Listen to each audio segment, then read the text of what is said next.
And he looked at the altar and said, y'all want to have some fun like we did about a year ago when the man's leg grew out? He said, well, we're going to. And he laid his hands on his shoulder. Brother Garcia looked down and said, Brother Tommy, I could look down into that hole in his shoulder and see the bone. He said he started praying for it, and he said all of a sudden the bone started growing out. In about 4 inches, the flesh started growing around it. And he said, I sat there, it took only seconds, but to him, it was slow motion.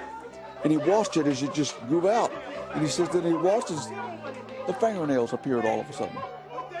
This man, his chin dropped down to about here. How he ate, I don't know.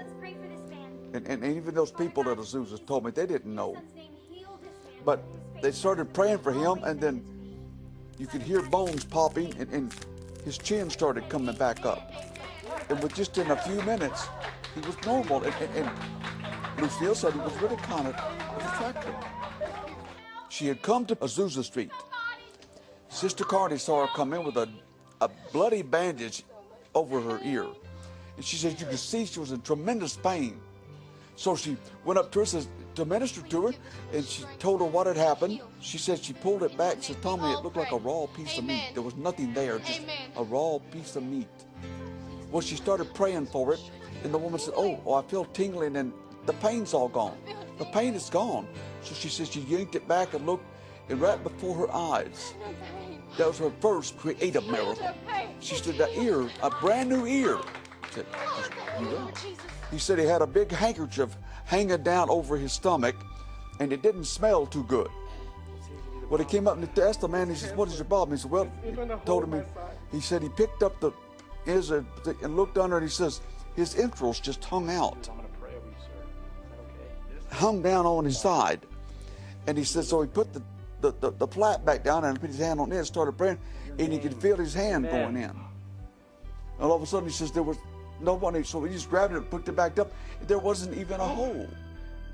It just closed up right in front of him. His entrails went back into his stomach, and it closed up. He got closer and he realized the man was blind, stone blind. So he had more compassion. Went up and says, what did you come here for? He says, well, the people are telling me people come in here and they get healed. He said, I want my eyes healed. Okay. He said, okay, let's pray.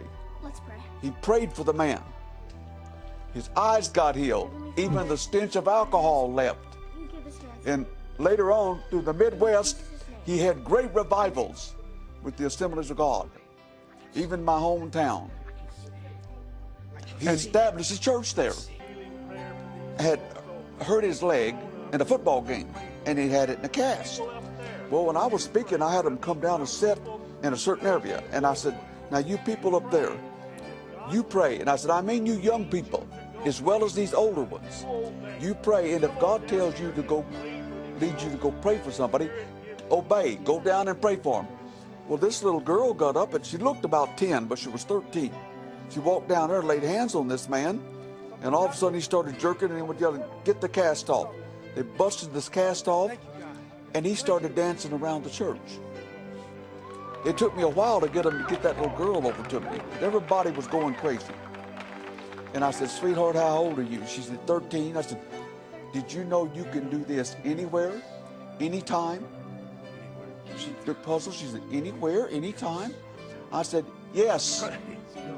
Said she went to her school and she was what we call the towel girl. Right.